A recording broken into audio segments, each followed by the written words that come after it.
Hi everyone, my name is AJ from 8 Ounce, and today we're going to be reviewing a couple of our most popular pour-over brewers and how it can maybe change the flavor of your coffee and show the differences between all of them, so then you can help make a more informed decision for your next pour-over.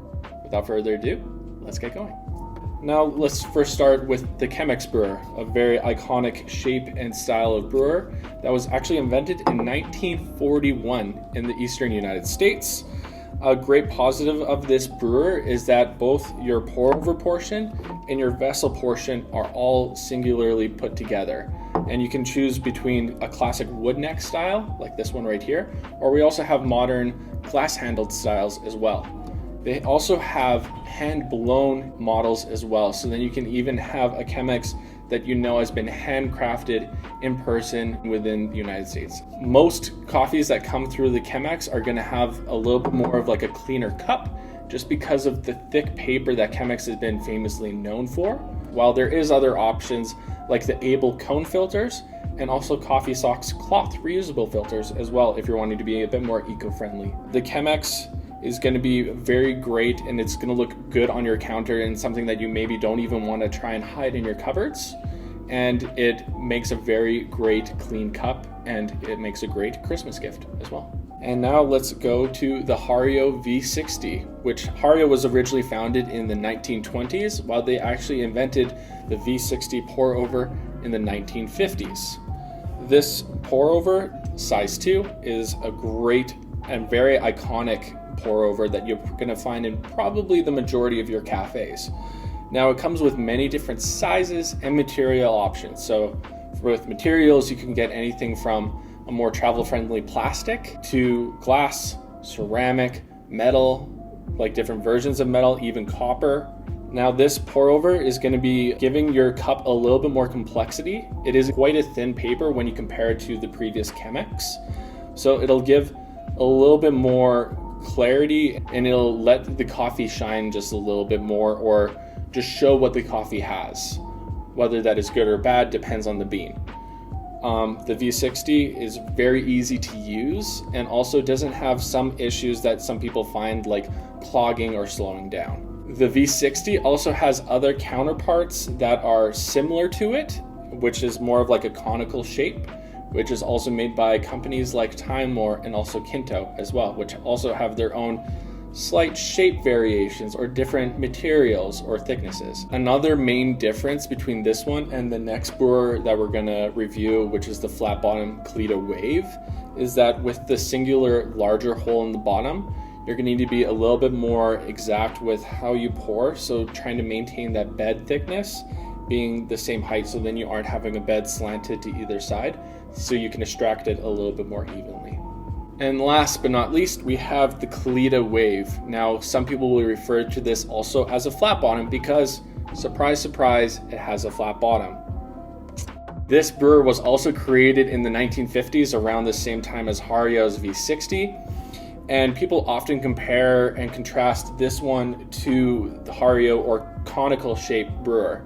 Now with the flat bottoms, you're going to get slightly different flavors and variations, obviously with everything depending on your coffee, your grinder. There's so many different variations with coffee, but typically with a flat bottom, you'll bring out a little bit more of a sweetness, a little bit more of like a simple forward coffee, but still a very delicious cup as well. For the Kalita, it comes in many different material options, like the metal, which I believe was actually the original material, but they also come in glass and also ceramic, just like this one right here. Now, the main part with the Kalita Wave is that it actually has a few different variations of this design that has come out over the last few years. Now, here's the alternatives. Some people have found that with the original Kalita Wave, with the 3 smaller holes, depending on your pour style or how finely you grind it, sometimes it can do something called stalling out, meaning that it slowly drips out, and if some of the holes clog, your brew time is going to be very long, which can become a very astringent, very dry cup, or over extracted, as some people call it. So a few companies have actually created different versions of a flat bottom to help solve that stalling idea or that philosophy. You have the April brewer out of Europe, And instead of having a completely flat bottom with little holes, they created a more sloped and domed bottom with 3 little bases that hold the filter in place. So it actually has a much quicker flow time. And now we also have the flat bottom, which is released by St. Anthony over in Salt Lake in the US. This one, they brought up the angle of the sidewall a little bit higher, so then it has a little bit more of a thicker bed inside, and it has a larger singular hole instead of 3 smaller holes. And last but not least, we have the Espero Bloom, which is actually designed here locally in Canada over in BC. The Espero Bloom, instead of having 2 or 3, they went, why not create over 1,000 small micro holes in the bottom of this brewer. Now I can speak from personal experience. The brew time on this can be very quick and it's very hard to stall it out, but even with a quick brew time, it creates an amazing coffee and even better iced. And that pretty much covers it. Now, every brewer is going to create a different cup, and some people will have their preferences. You'll see on some blog sites saying like, this is the best recipe, only use this one, or this is the best brewer, you won't need to use any more. That's not really the case, at least in my own personal opinion. It depends on what type of coffee you enjoy, how much volume you're looking to make. Like a Chemex, you can brew almost a liter at a time. Meanwhile, with like something like a Kalita Wave, you're probably going to brew only up to 500 or 600 milliliters at a time.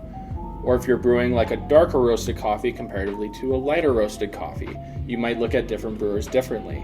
Now you're maybe watching this video and wondering, I still have a few more questions, or I don't maybe know which brewer is exactly right for me.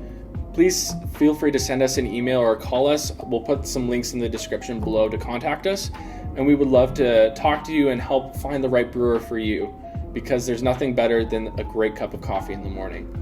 Until then, have a great rest of your day and happy brewing.